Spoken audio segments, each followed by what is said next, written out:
Muito boa tarde a todos. Estamos aqui para uma edição especial de gravação do nosso podcast da ABA, exatamente. Essa semana comemoramos 22 anos de existência da ABA Nacional, que é essa associação que tem contemplado e tem dado oportunidade a vários advogados, a ela associados, de divulgar o seu trabalho, de possibilitar o conhecimento para outras pessoas das suas áreas de atuação. Eu agradeço a participação das minhas colegas aqui, também associadas, a doutora Milena, que está aqui conosco, e a doutora Lívia, não é? Sim. Muito boa tarde. Boa tarde. Obrigada pela presença de vocês, por essa oportunidade de trocarmos informações e ideias. Vamos falar de um tema interessante, porém, esse podcast é curtinho, porque senão vocês não vão aproveitar a oportunidade de ouvi-las da qualidade de palestrante nos próximos dias 15 e 16 dessa semana, 16 de agosto, na convenção da ABA, onde as duas palestrarão sobre as suas áreas de atuação. Então, obrigada pela presença de vocês. Espero que nós tenhamos aí 15 minutos extremamente agradáveis. Peço a vocês que acompanhem as nossas redes sociais e que assistam aos nossos outros podcasts, e especialmente os podcasts do dia de hoje, que é uma edição especial de comemoração aos 22 anos de existência. Pedir para vocês se apresentarem rapidamente para que as pessoas possam conhecer um pouquinho do trabalho de vocês, por favor. Eu sou Milena Bassante, sou advogada, atual presidente da Comissão Nacional de Direito à Saúde e professora, né? E aquela que advoga na saúde mesmo. Doutora Lívia. Meu nome é Lívia Ferreira de Lima, atuo exclusivamente na área de Direito Médico e da Saúde e a convite da minha querida professora, doutora Milena Bassani, compõe a Comissão Nacional de Direito à Saúde da ABA, faço parte de outras comissões, mas aqui eu acho que o foco é a gente falar dessa paixão nossa pelo direito da saúde, de promover realmente a saúde para os beneficiários, que é a nossa atuação-chefe. Sim, o objetivo é dar um spoiler mínimo para que vocês conheçam um pouco da dinâmica de como essas atividades acontecem na ABA. E eu acho importante a gente trazer, nesse contexto, algumas perguntas para nortear o nosso debate e a fim de que vocês possam explorar bastante a temática dentro do possível, do tempo que nós temos. Hoje a gente vai falar um pouco de cancelamento de plano de saúde, não é isso? Então, eu trouxe algumas perguntinhas para contextualizar. Vocês fiquem à vontade para decidir qual das duas queiram responder, ou as duas responderem também, não tem problema nenhum. Eu gostaria de ouvir de vocês, no escopo das suas experiências, quais são as práticas mais comuns de cancelamento abusivo por parte das operadoras de plano de saúde e como o beneficiário pode se defender dessas práticas abusivas, como é que, de que maneira ele pode coibir essas práticas. Então, vamos lá. Existem várias formas e desde o começo do ano a gente vem passando aí por uma avalanche de cancelamento. Agora diminuiu um pouquinho, mas desde o começo do ano a gente está numa briga grande de cancelamentos em massa dos planos de saúde e normalmente esses cancelamentos são focados em pessoas que têm um uso elevado. E aí a gente pega crianças, autistas, a gente pega idosos, então se o plano percebe que teve um uso excessivo, como eles colocam, eles fizeram cancelamentos e aí esse cancelamento é voltado para os planos coletivos, né? Que os planos coletivos têm menos regramentos, têm regras para serem cancelados, mas as regras são mais flexíveis do que os planos individuais. Então essa foi uma prática que realmente a gente viu esse ano de uma forma, sempre existiu, mas esse ano foi de uma forma muito mais agressiva e muito mais avassaladora. Inclusive a Câmara dos Deputados se envolveu, né, Milena? Disseram que iam parar com os cancelamentos, mas na verdade isso não aconteceu, até teve uma redução, mas depois voltou de novo, enfim. Essa foi uma prática... Desculpa, mas o que eles chamam de uso excessivo? Porque as pessoas usam o plano de saúde de acordo com a sua necessidade, não é? Com certeza. Qual é a alegação do uso excessivo? Eles pegaram, assim, principalmente crianças autistas que têm aquelas terapias, Sim, que são terapias mais caras, ou os idosos que estão em tratamento, especialmente em tratamento oncológico, que são tratamentos caros, ou então pessoas que estão em home care. Normalmente eles pegaram pessoas que tinham alguma patologia, que geravam um uso maior do que a maioria da população, e esses grupos, eles foram privilegiados, digamos assim, com essas rescisões. E o que é interessante, que eu não tinha visto outras vezes, é que eles não tiveram, assim, preocupação de disfarçar, né? Eles simplesmente colocaram mesmo que não era mais vantajoso comercialmente para eles, esses grupos, e começaram a fazer a rescisão. Como eu te disse, como eram contratos PJ-PJ, né? Então eram mais flexíveis as hipóteses para rescisão, eles passaram simplesmente daquela comunicação de 60 dias e fazer as rescisões desses grupos. E aí são grupos de pessoas que normalmente estavam há 20 anos, há 15 anos custeando esse plano, então são pessoas que, quando não precisavam, pagaram, né? E aí, quando passaram a usar, tiveram aí a questão do cancelamento. Como é que vocês costumam combater esse tipo de prática? Então, e aí vem a importância do que a gente falou agora há pouco, a capacitação do advogado. Sim. O advogado ele tem que estar capacitado, porque quando a gente fala de cancelamento de planos de saúde, não existe um regramento próprio, vamos dizer assim, um ponto específico, não pode. Não, existem as possibilidades que sim, as operadoras podem cancelar. Não é? Exatamente. Só que a gente tem que analisar o que dentro de um contexto macro. Temos Constituição Federal, temos Código de Defesa do Consumidor, temos, obviamente, a Lei de Planos de Saúde, temos e depois as resoluções normativas, aquela velha e boa pirâmide de Kelsen, né? Então a gente tem que colocar essa pirâmide em dia e lembrar, aí, infelizmente, a judicializando, lembrar ao judiciário que ela existe, que as resoluções normativas da ANS elas não se sobrepõem de forma alguma ao Código de Defesa do Consumidor, à Constituição Federal, ao próprio Código Civil, que é o que se aplica aos planos de autogestão, por exemplo, que é dentro do direito militar que se usa bastante. Então, a gente tem que saber cada um desses pontos, porque cada tipo de plano de saúde tem um regramento próprio de cancelamento. E quando o advogado se qualifica e sabe em cada ponto como funciona, a gente consegue reverter. Vai saber qual é a ferramenta necessária. Tanto que a Lívia falou muito bem a palavra avalanche, porque foi uma avalanche daquelas. Eu cheguei a acompanhar efetivamente, mas eu fiquei impressionada quando você falou. Porque... Daquelas. Uma avalanche enorme. Chega a ser inadmissível. Inadmissível, tanto que houve, o Congresso chegou junto, fizeram um acordo que a gente não sabe o conteúdo deles, então é algo que eu falo muito dentro de uma valsa. Existe uma valsa que rola quando a gente fala judiciário, agência reguladora, quando a gente fala do legislativo, enfim. Existe uma valsa aí que a gente sabe que a gente vai ter lá na frente. Essa avalanche que aconteceu agora, até eu e Edu, a gente até tinha falado nas nossas lives, no ano passado que isso ia acontecer. Porque existe uma norma para entrar em vigor de cancelamentos que vai mudar. Ela entrava em vigor agora em setembro e mudaram agora depois de alguns acordos que a gente não sabe, mudou para o final do ano. Então, quando vem uma resolução normativa nova da Agência Nacional de Saúde, a ANS, a gente tem que ficar de olho. Então, a gente tem que ler com muito cuidado e saber como isso vai se aplicar até ela entrar em vigor. Então, essa vacância, né, essa vacância, que a gente tem que ficar de olho, porque é nesse momento que a abusividade acontece. E eu quero aproveitar o gancho do que você falou, porque eu tinha justamente uma pergunta voltada para essa temática, que seria: qual o papel hoje das agências reguladoras na supervisão e no controle desses cancelamentos? Bom, aí eu vou quebrar alguns protocolos, Fabi, vou dizer quem você quer que eu responda. Ela mais séria e eu sendo Milena, porque a Milena pode pesar. Pode responder no modo Milena, porque eu vou ouvir no modo Fabiane. Então, a agência ela tem um papel que é fundamental, que é de fato regular os planos de saúde. Mas ela tem uma competência que é definida por lei.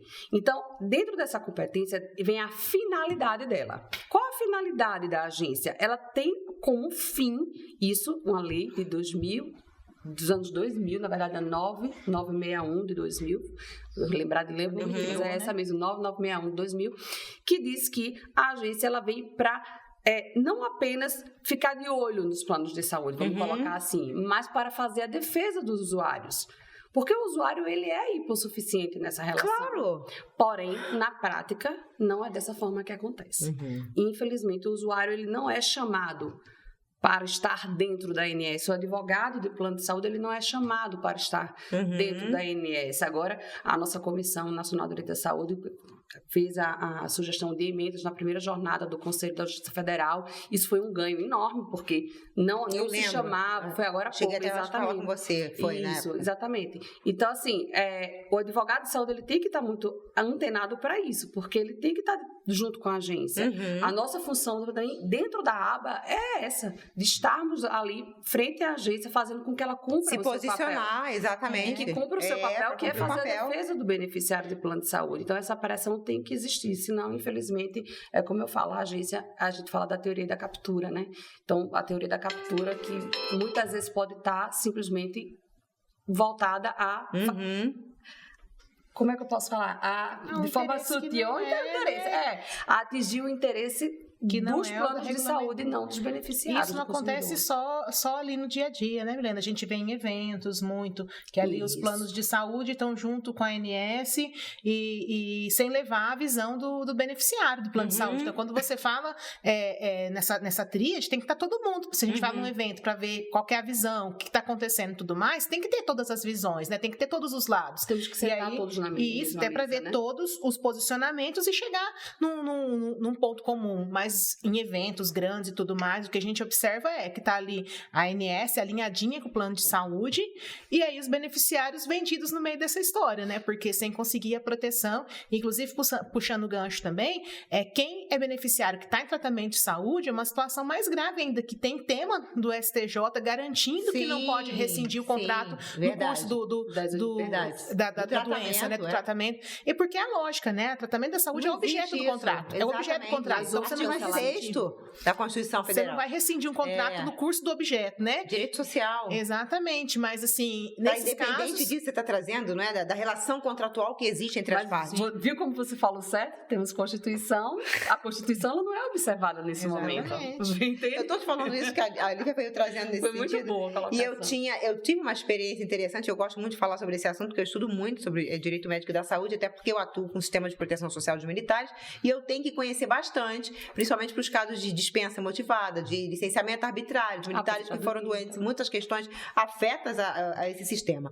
E aí eu tive algumas experiências com a ANS, inclusive, em situações bastante específicas, que a gente conseguiu, de alguma forma, fazer cumprir o que deveria ser feito, porque o plano, muitas das vezes, ele negligencia o beneficiário, justamente porque ele não reivindica. E aí, quando ele não reivindica, ele pode ser descartado a qualquer tempo. E aí vai ter negligenciado um direito que é fundamental, a cláusula pétrea. Exatamente. Direito social, não é? Mas o plano de direito à saúde. Exatamente, direito à saúde. Mas o plano de autogestão, pelo menos a minha percepção por estar aqui em Brasília, a gente consegue algumas negociações, algumas coisas mais facilmente mais, do que o plano aberto, né? Então, assim, você está falando deve ser do FUSEX, né? Que é lá de autogestão. Então, assim, ele é um pouco mais, menos rígido, digamos assim, para conseguir terapias, tratamentos e tudo mais, do que um plano aberto ao mercado.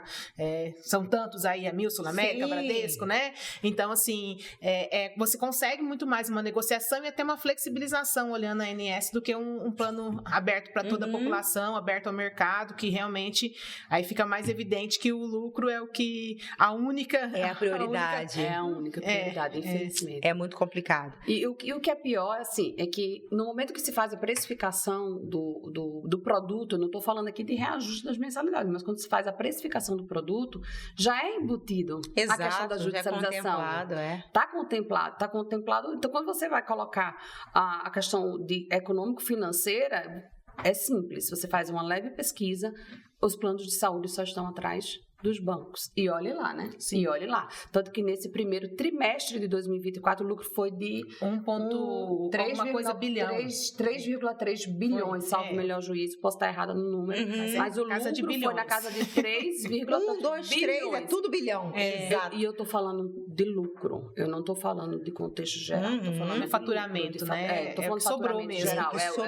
É o lucro. Nossa. Então, a saúde ela não pode estar vinculada à questão meramente financeira, como você falou, claro existe uma função social, mesmo que na rede privada, uma função social do plano de saúde que é garantir essa saúde. A exploração da atividade privada dos planos de saúde, ela veio justamente veio regulamentar o 226, o 227, 197 da Constituição Federal, e essa exploração, ela veio com a finalidade de ajudar. Então, ela tem a função social ali desenvolvida que parece que esquecem um pouco. Sim, e Mirena, quando a pessoa busca um suplementar, né? Suplementar. Quando a pessoa busca um plano de saúde, ela se sacrifica para pagar e ela honra com as suas mensalidades e com o seu compromisso financeiro, ela quer receber a contrapartida para além disso que você falou, do lucro. Porque ela paga imposto já para ter acesso à saúde que está na Constituição. Exatamente. Aí tem uma empresa que entra nesse mercado que ninguém é obrigado a entrar. Ela entrou porque viu ali uma possibilidade de lucro, uma possibilidade de faturamento. Só que tem as obrigações atreladas. É que nem, por exemplo, escola. Escola tem as obrigações, não é simplesmente ir lá prestar o serviço. Então é a mesma coisa. Saúde, acho que são os bens maiores que a gente tem. Ninguém fala para eles do faturamento excessivo, não é? Só do uso excessivo. Exatamente. Mas tudo bem lucrar. Ela é privada, bom, tá né? tudo Sim, bem mas assim, lucrar. nesse contexto que eu quero dizer, Milena, de tipo, priorizar apenas isso, entendeu? Priorizar apenas o lucro. Por quê? Porque quando a gente fala de lucro, nós que atuamos para o beneficiário somos muito criticados. De dizer, tá querendo almoço grátis. Não, não é isso. São eles, né? Não somos nós. Exatamente. Exatamente. Então, assim, ninguém, principalmente o advogado que atua para o beneficiário, ele não é que ele não queira que tenha lucro, ele quer que tenha lucro, mas dentro de um contexto onde ele entregue o seu objeto contratual. E ele que traz esse argumento, ele que fica assim, preciso reequilibrar o contrato não está equilibrado. Quem traz sempre esse? E é tão absurdo, porque assim, ele precifica, ele cobra, ele traz o argumento, ele reajusta, e ele acha ruim quando a gente fala alguma coisa nesse sentido. Então você vê que toda a cadeia é feita por ele como fornecedor. Sim. E aí esse argumento, que é um argumento totalmente falho, como a gente está falando uma vez, que os lucros são evidentes, são postos por ele, quando a gente rebate, eles ainda acham ruim, porque ele, como você não quer que eu tenha lucro? Eu quero, só que eu quero que eu tenha um lucro razoável e não traga essa argumentação de que qualquer terapia, qualquer coisa que eu coloque, está desequilibrando o contrato. Exatamente, porque é muito ao contrário. Exatamente. Lembra que eu falei da valsa? Sim. A valsa nesses cancelamentos foi assim. Eu cancelo, eu te tiro, Fabi, porque você está utilizando aqui 30 mil reais, 40 mil reais por mês de tratamento multidisciplinar, oncológico, enfim, seja o que for. Você está utilizando demais. O seu plano não tem coparticipação, o seu plano é um plano mais antigo. Não considera nos antigos anos 99, mas assim... Sim. 2000, 2001, tal, etc. Ou até 2010, por aí. E eu tô lhe obrigando a sair do plano agora, cancelando. Por quê? Porque quando você voltar e contratar agora, a minha precificação vai estar maior. Então, o plano que era 300 reais passou para 600. Sim. E o que não tinha coparticipação, agora passou a ter coparticipação.